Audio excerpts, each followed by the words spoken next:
يا عمي ليش عم تحكوا عليهم؟ والله ما تعرف. والله لو قوصوا على جبهة من اسرائيل غير حرب الجبهة. جبهة من اسرائيل لو قوصتوا عليها الطلق هذا كله غير حرب اسرائيل. خلاص ضب مسدسك ورا ظهرك ضبه لا تهج الناس. انت امن انت امن انت ورا انت عميل يا زلمه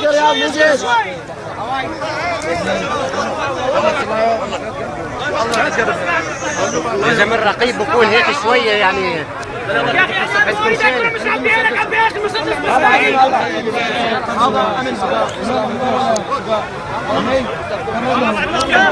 يا اخي موجود جيش يا شباب. هذا اللي قاض المسدس مو كفو يقضبوا بالحرب. بالحرب تلاقيه قاعد يرضع من بز امه. يا اخي ما فهمني يعني لا هذا العميل اللي كان قاض المسدس هون من بيناتهم. هم كل الرقبة نفسيات. مشان شبابك كانوا بالجيش عندنا يعني. الرقبة يا اخي كمان كلهم ابو كلها نفسيات، كل شيء صف ضابط نفسية.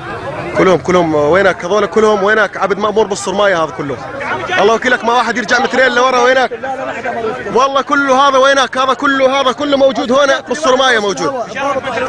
الله وكيلك ما يرجع واحد منهم مترين لورا لا يظلوا 10 سنين بتدمر.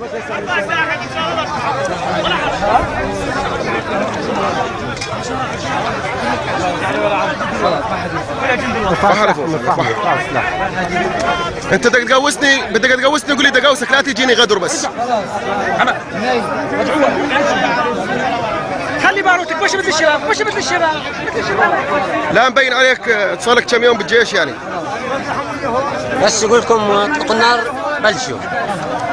والله شباب لعب حالك حط جناد على